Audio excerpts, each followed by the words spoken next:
नमस्कार, मी प्रणया. HPN मराठी न्यूजमध्ये आपल्या सर्वांचं स्वागत आहे. गेले कित्येक दिवस किंबहुना महिनाभर संपूर्ण पंढरपूरकर उकाड्यानं अक्षरशः होरपळून निघाले होते. वारीचा काळ जवळ येत चाललाय, तरीही पावसाचा पत्ता नव्हता. शेतकरी डोळ्यात तेल घालून आभाळाकडे डोळे लावून बसला होता, तर सामान्य नागरिक घामाच्या धारांनी त्रस्त झाले होते. पण म्हणतात ना, विठू माऊली भक्तांची हाक कधीच रिकामी जाऊ देत नाहीत. आणि अखेर बऱ्याच दिवसांच्या प्रदीर्घ आणि चातकासारख्या प्रतीक्षेनंतर पंढरपूरमध्ये सुद्धा गेल्या 2 दिवसांपासून पावसानं चांगलीच दमदार हजेरी लावलेली आहे. हा पाऊस केवळ हवामानात गारवा घेऊन आलेला नाही, तर तो आपल्या बळीराजासाठी संजीवनी ठरलाय. यंदा मान्सून लांबल्यामुळे पेरण्या खोळंबल्या होत्या, विहिरींचं आणि बोरवेलचं पाणी अटू लागलं होतं. त्यामुळे पंढरपूर परिसरातील करमाळा, मंगळवेढा आणि सांगोला भागातील शेतकरी चिंतेत होता. मात्र या ठिकाणी तुम्ही पाहू शकता, आज पंढरपूरमध्ये मुसळधार पावसामुळे शेतींना नवीन जीवन मिळालंय. आता शेतकरी राजा पुन्हा एकदा जोमानं शेतीच्या कामाला लागणार आहे. केवळ शेतकरीच नाही, तर शहरातील नागरिकही गेल्या काही दिवसातील प्रचंड उष्णतेमुळे हैराण झाले होते. दुपारच्या वेळी घराबाहेर पडणं कठीण झालं होतं.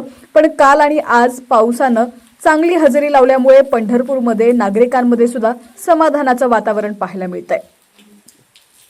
आज सकाळपासूनच आकाशात ढगांची दाटी झाली होती. दुपारच्या सुमारास अचानक सोसाट्याचा वारा सुटला आणि बघता बघता या ठिकाणी पावसाच्या मोठ्या सरी कोसळू लागल्या. अनेक ठिकाणी रस्त्यावरती सुद्धा पाणी साचलं. सखल भागांमध्ये पाण्याचे लोंढे वाहताना सुद्धा काही ठिकाणी दिसले. वाऱ्याचा वेग इतका प्रचंड आहे की रस्त्याकडेची झाडं सुद्धा उन्मळून पडतायत की काय, अशी परिस्थिती निर्माण झाली. मात्र या वादळी वाऱ्यानंतर आलेल्या पावसानं संपूर्ण परिसराला तृप्त केलेलं आहे. निसर्गाचं हे रूप खरोखरच अंगावर शहारे आणणारं आणि मनाला सुखावणारं आहे.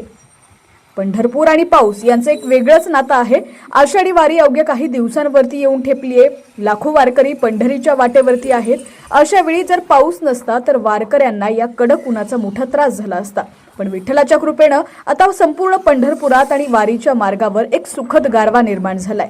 चंद्रभागेचं वाळवंट, मंदिर परिसर आणि संपूर्ण पंढरी या पहिल्या मोठ्या पावसानं धुवून निघालेली आहे. यामुळे वारकऱ्यांचा प्रवास आता अधिक सुखकर आणि आनंददायी होणार आहे, यात शंकाच नाहीये. एकंदरीत पाहता पंढरपूरमधील या पावसानं सर्वांच्या चेहऱ्यावरती हसू आणलंय. निसर्गाच्या या प्रकोपानंतर मिळालेला हा गारवा प्रत्येकासाठी सुखद ठरलेला आहे.